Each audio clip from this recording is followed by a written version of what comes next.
I'd like to welcome y'all to this evening's services.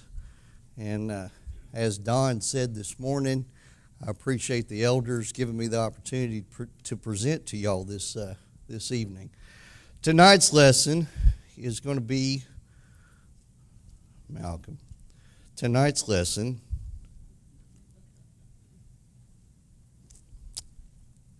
here we go. Tonight's lesson is going to be about time.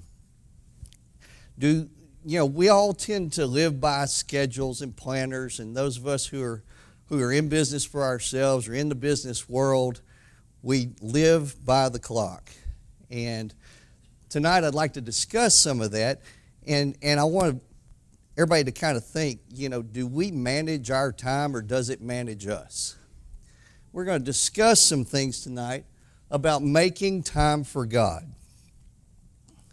Ephesians 5, verses 15 through 17 say, "Be very careful then how you live, not as unwise, but as wise, making the most of every opportunity, because the days are evil. Therefore, do not be foolish, but understand what the Lord's will is." This phrase here, make the most of every opportunity, Paul uses this phrase again in Colossians chapter 4, verse 5. And he uses, in that situation, he's talking about how we treat others and making the most of every opportunity when we talk to them, and to make the most of every opportunity to talk to them about God and Jesus. Tonight, my lesson is going to focus more on how we can make more time for God. There's 4 things that we're going to look at. But first, I want to look at some facts. And these are things that we just can't change. There's 60 minutes in an hour, 24 hours in a day, 30 days on average in a month, and 12 months in a year. Nobody can argue that with me. So let's look at the time that we spend with God. If we come to worship every week of the year, that's 52 weeks, and our Sunday morning worship is on average an hour, that's 52 hours a year.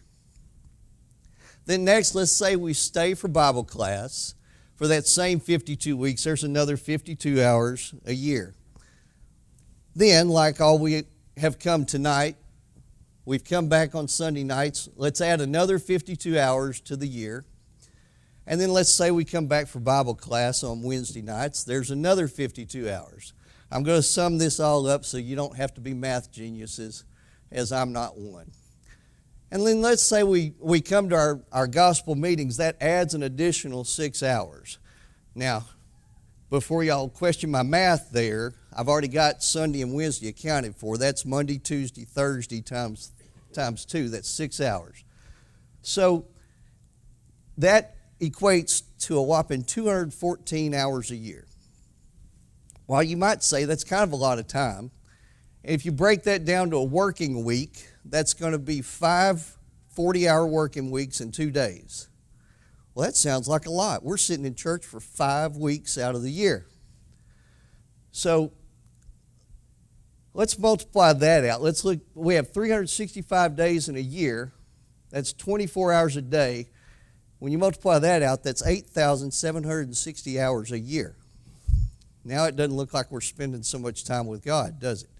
This 214 hours a year represents, on a good year, when we're not in a pandemic and when we're not traveling and when we're not on vacation, those are the hours that those doors are open for us to live and worship God.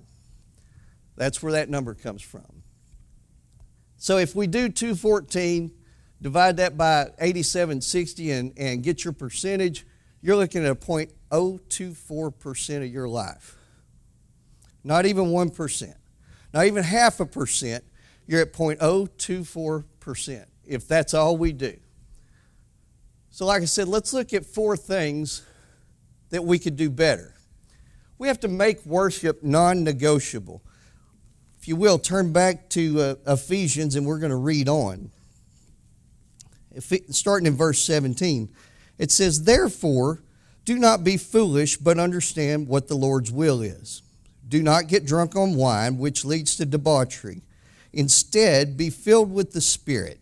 Speak to one another with psalms, hymns, and spiritual songs. Sing and make music in your heart to the Lord, always giving thanks to God the Father for everything, in the name of our Lord Jesus Christ. Submit to one another out of reverence for Christ. So, I think it's easy for us to sit back and we realize we're tugged at every different direction in this world, except into this church building. The world thinks we're crazy. They think we've lost our mind to prioritize God in the way that we do. Sports are now on Sunday afternoons. They're practicing Wednesday nights. That didn't happen in my lifetime. You know, y'all remember Blue Laws? I remember when there were 4 things open on Sundays. That was church, the gas station, the grocery store, and the hospitals. And that was it. Now we live in a 24-hour, 7-day-a-week society, and unfortunately, some people have to work on Wednesdays and Sundays now because we live in that society. But we've got to make worship a non-negotiable item in our life, if we can. And that means with the voluntary things, with the sports, with the vacations. Even if we're on vacation, worship needs to be a priority for us, that we find a local congregation that we can spend time with the Lord. Hebrews 10:25 also says, "Let us not give up meeting together as some are in the habit of doing, but let us encourage one another all the more as you see the day approaching." Unfortunately, too many people in the world and former church members have lost sight of this right here and making worship non-negotiable, and they've fallen to the ills of the world. They've fallen aside to the worldly desires and pleasures. Next thing I want to look at is let's talk about putting God on our schedule. If you will, turn over to Psalms 108, verses 1 and 2. I'll get to that in a second. If it sounds kind of funny that we need to put God on our schedule, like we're a doctor or something, unfortunately, that's the world we've become in. And before anybody thinks that I'm preaching to them, I'm going to tell you, I wrote this looking in the mirror. Let me tell you how my day starts off. My day starts off, I wake up, I grab this that's on the nightstand, and the first thing I do is I check the weather because I work outside. And then if I'm expecting a bank draft to come through or out, I check my bank statement. And then for the next untold amount of time, I wind up in that time warp of Facebook. And if I get bored with Facebook, I'll move on to something else. But what if I put on that schedule, whether it's written or not, what if I grab this up and I take the opportunity to spend that time with the Lord? You know, what's interesting and what I found interesting as I was writing this is, like I said, I get bored sometimes with Facebook, and it's just endless wandering, and you get to where you really don't even pay attention to what you're looking at. It's just mindless scrolling. I didn't get bored, making this for y'all. I don't get bored working on the Bible lessons for the back classes. It's interesting how I don't get bored with the Lord, but I can get real bored with social media and all of that. So that takes me to the next point is where do we put God on the schedule? This should be obvious where we put God on the schedule. Does He get the first point of your day? When you wake up, does He get your full attention? Or does He get what's left at the end of the day when you're dragging and you're tired and you've had a long day? And if you're in business for yourself, you're mad at employees, you're mad at the world, you're mad at the weather, all this kind of stuff that didn't go your way. Is that what God gets? Does He get what's left over? You know, if you go back to the Old Testament, we're told where He should be. Let's look at it right here. Psalms 108, verses 1 and 2. He says, "My heart is steadfast, O God. I will sing and make music with all my soul.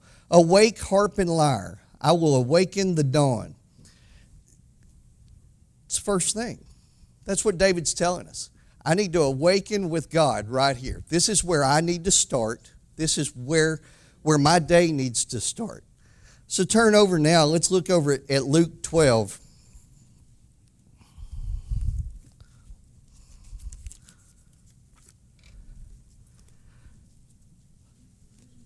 Luke chapter 12, verses 15 through 19. This is Jesus, and he's speaking here, and he says, "This he said to them, watch out, be on your guard for all kinds of greed. A man's life does not consist in the abundance of his possessions." And he told them this parable. The ground of a certain rich man produced a good crop. He thought to himself, what shall I do? I have no place to store my crops. Then he said, this is what I'll do. I will tear down my barns and build bigger ones, and there I will store all my grain and my goods. And I'll say to myself, you have plenty of good things laid up for many years. Take life easy, eat, drink, and be merry. This man planned. He had a plan. He had a schedule. He realized before the harvest that he was going to have more than he could store. So what does he do? He does what all of us would do. I've got more than enough. I've got to protect it. So he tears down his current barns and he builds up bigger barns that he can store every bit of this in. And he sits back, puts his hands back, and decides, let's eat, drink, and be merry.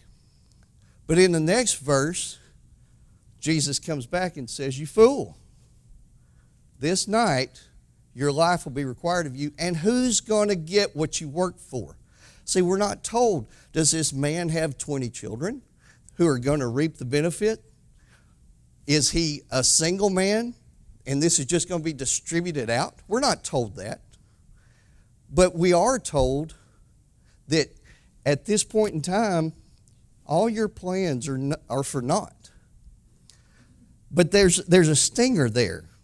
There's a stinger out there, and it says in verse 21, this is how it will be with anyone who stores up things for himself, but is not rich toward God. Anyone. I'm anyone. Pat's anyone. Okay? That's us. But let's think about something. Where have we heard a similar story to this? It was back in the Old Testament when they were having 7 years of plenty. We remember that? They're having 7 years of plenty. So what does the young man do?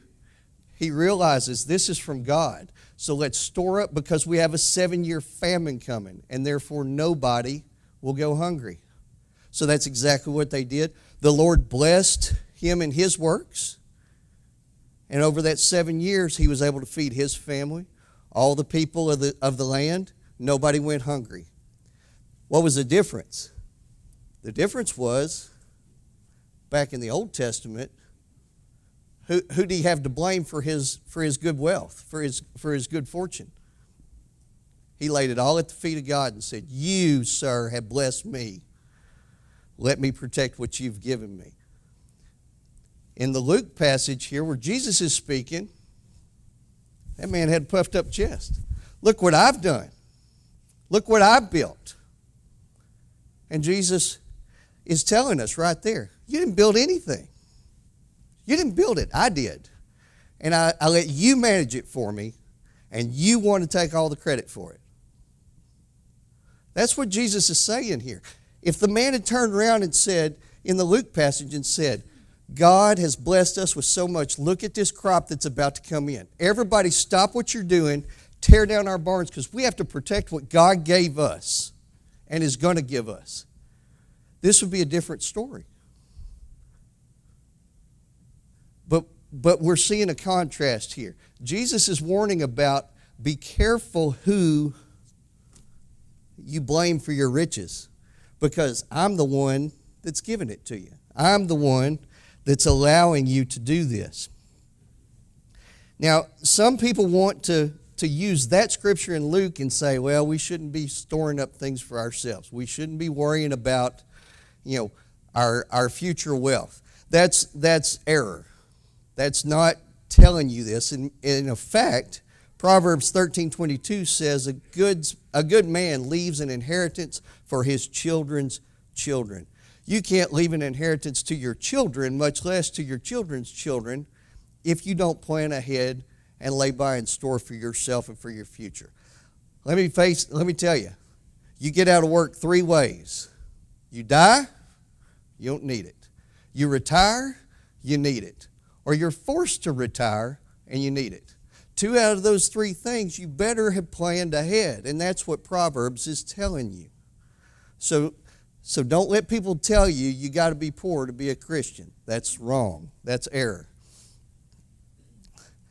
In this passage, in the Luke passage, Jesus is challenging us to think beyond our earthbound goals and to use what we have been given to grow God's kingdom. That's what this passage is about. Go take what I've given you and grow my kingdom. Don't take credit for it because you didn't do it. You're the vessel I used, but it's not you. It's me. So let's move on to our third item. If you will, turn over to Ecclesiastes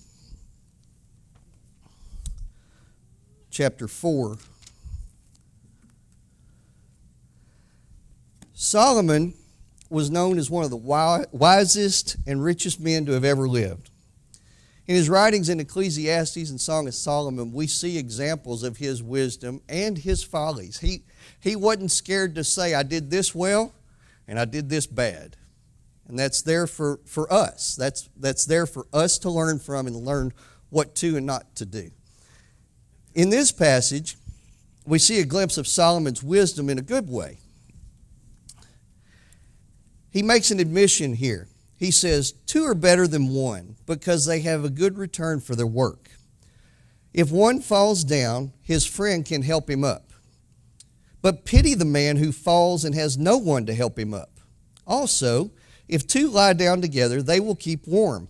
But how can one keep warm alone? Though one may become overpowered, 2 can defend themselves. A cord of 3 strands is not quickly broken. He tells us right there, there's safety in numbers. Well, how do we get those numbers? It's important to have friends, brothers and sisters in Christ, and family that can come around us in times of need. Now, here's the danger. Going back to my fact sheet of that 214-hour number, if that's all you give, then you're somebody we go to church with. Because there's not a deep relationship there. And teachers, that capital S is on purpose, because if I'm going to build one relationship, it's going to be with my wife. But the problem with that is she's not a man. So she can't talk to me and help me with fatherly advice, how to be a good husband, how to be a grandfather. She's a woman. The other thing my wife is not is my wife isn't old. So there's a lot of life that she hasn't experienced to give her the wisdom that I could get, say, from Andy Taylor or Robert Brock or Ronnie. You know, some of these that have surpassed us and are older than us.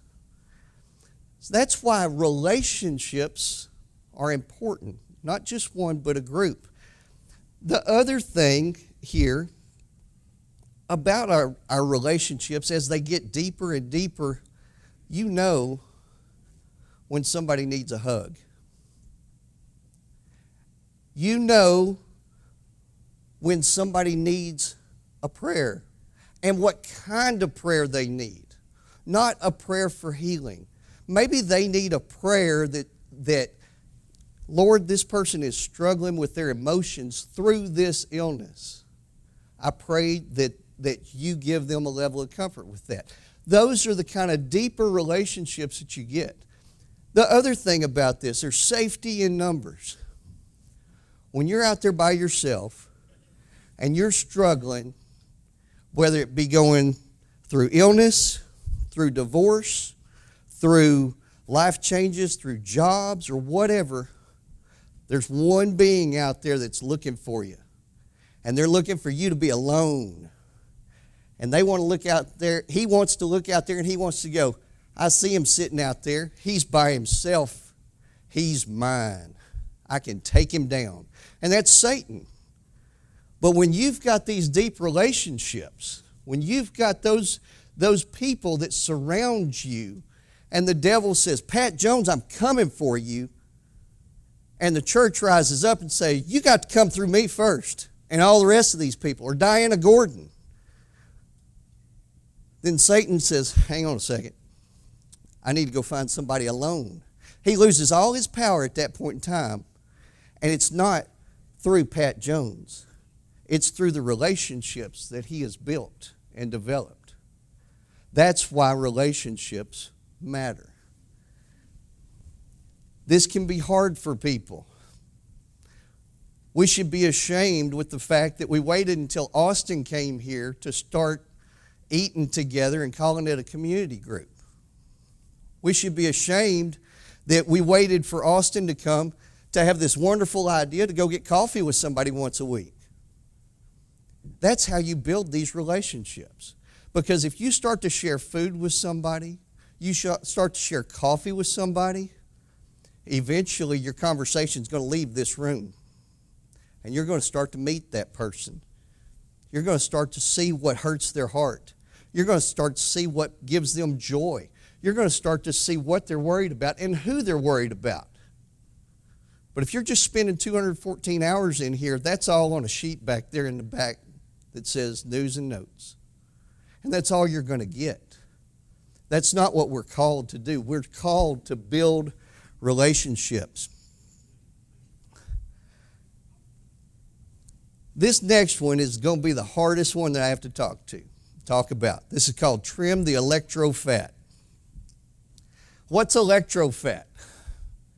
Those of you that were with me in the back class, I told you I was going to reference Daniel 6 again, and I'm going to get there in just a second. But let me tell you where electrofat is. It's right here. It's called Facebook, Instagram, Snapchat, you name it. It's all right here. Unfortunately, older people that don't do any of that, I'm coming for you too. It's called Fox News. It's called CNN. It's called ABC. It's called CBS. It's called the Lufkin Daily News, the Houston Chronicle.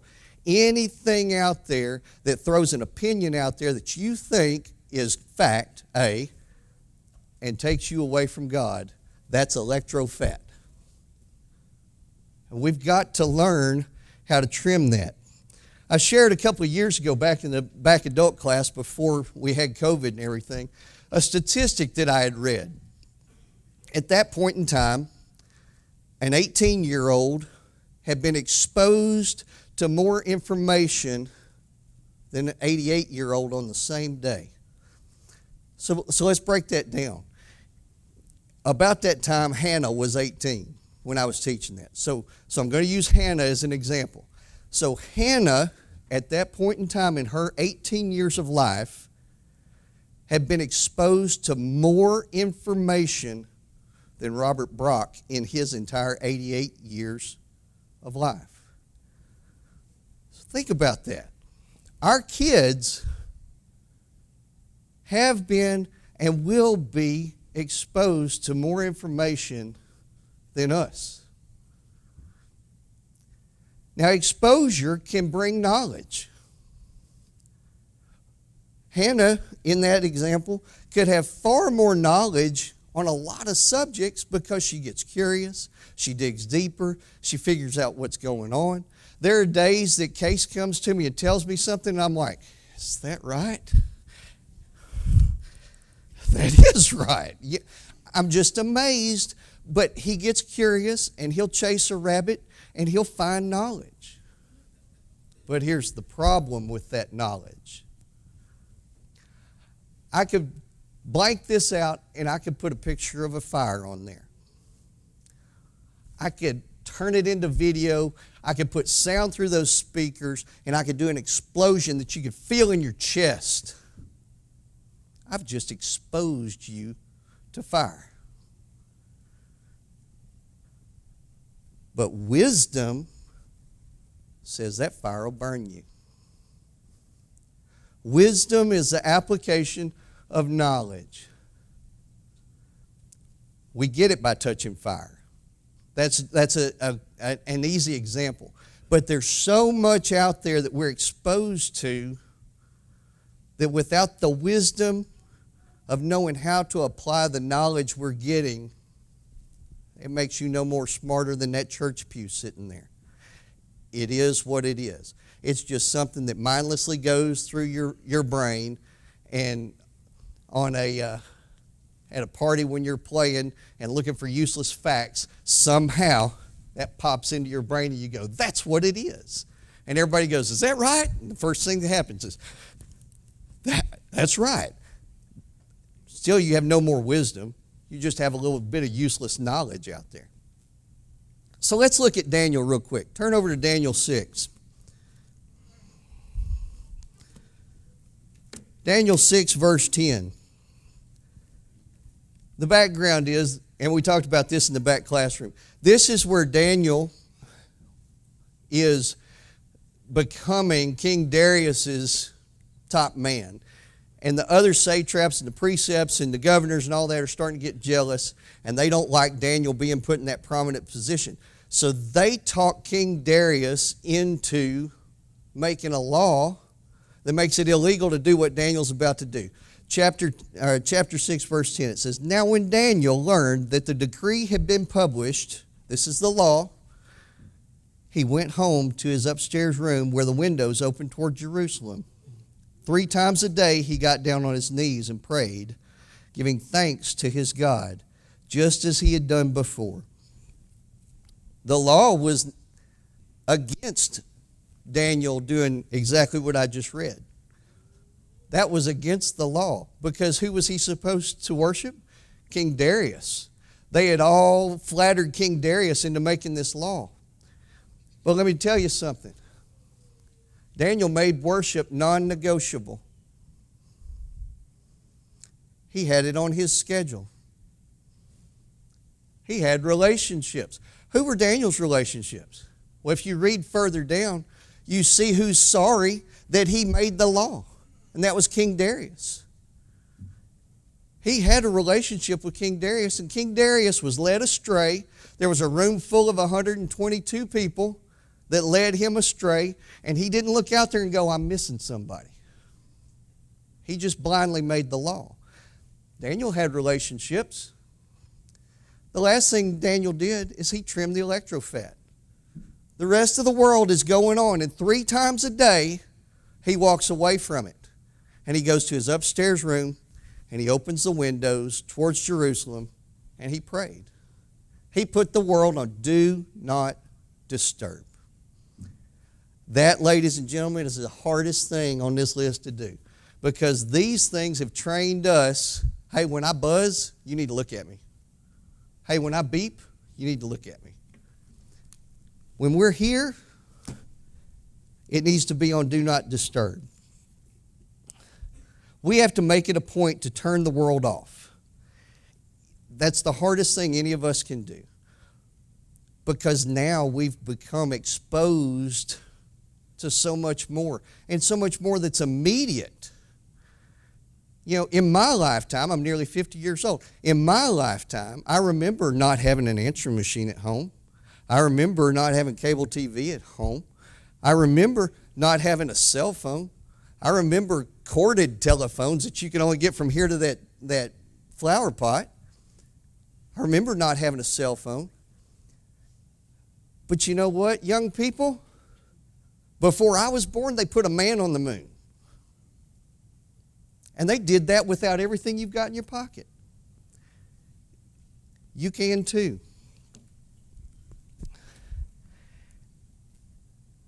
Now let's look at a new fact sheet based on everything that I've talked about. Our facts don't change. Time is time. But let's look at something here. There's our worship number, 214 hours a year. Now let's say at the first of our day, we spend 10 minutes a day in self-study times 365 days a year. That's 61 hours a year that we're going to add to that 214. And you say, what can I do for that 10 minutes? Here again, we should be ashamed. We've got a sheet back there that says daily Bible reading. And you know how long that takes? About 10 minutes. And look what it adds to your year. So let's say we add to that a community study that we spend 52 weeks with. Now you got to keep in mind, we are perfectly healthy and we're here 365 days a year for these numbers to work. But it's just an example. So that adds another 52 hours a year. Now here's a big one. What if you spent an hour for each Bible class preparing? That's 2. So you spend an hour preparing for Sunday morning's class, and you spend an hour preparing for Wednesday's class. If we know ahead of time what the subject is going to be, there's no reason why we shouldn't be doing that.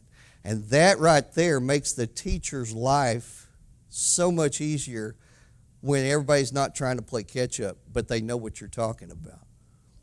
But that adds another 104 hours a year.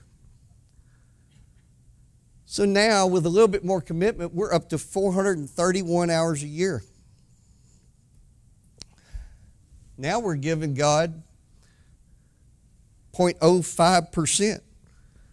So we've doubled our time with God, and it's not inside the walls of this building. Imagine what a tithe of our time would look like. You spend 2.4 hours a day times 365 days, that's 876 hours, or 10% of your time. Oh, I don't have time. We're going to get through this one pretty quick. I don't have time. The U.S. Bureau of Statistics, Labor Statistics, says this is how we spend our working day. You got 8.8 hours of working time. You've got 7.6 hours sleeping, 4.3 hours of leisure, 1 hour eating and drinking. Some of us might argue with that. 1 hour caring for others, and 1.3 hours doing household duties. That's a full day. Well, let's talk about this right here, this 4.3 hours of leisure. You know what that is? That's electro-fat right there. So if you took just that 0.3 on that 4.3 there, that's 18 minutes a day, which equates out to 109.5 hours a year. If you just took that little amount of time. Now, we're still not up to 1% of our time that we're giving God. Unfortunately, we have the ability to decide what we give God. We don't have the ability to decide what God deserves. That's what we've got to be careful of. And what we as individuals have to take care to do. So just to wrap up, we need to make worship non-negotiable. We need to put God on our schedule. We need to build our relationships. And we've got to trim the electro-fat. And the last question is, are you spending enough time making time for God? Now, if this talks to any of you and you need to come forward, if you need to be baptized, if you need our prayers, we stand ready as we stand and sing.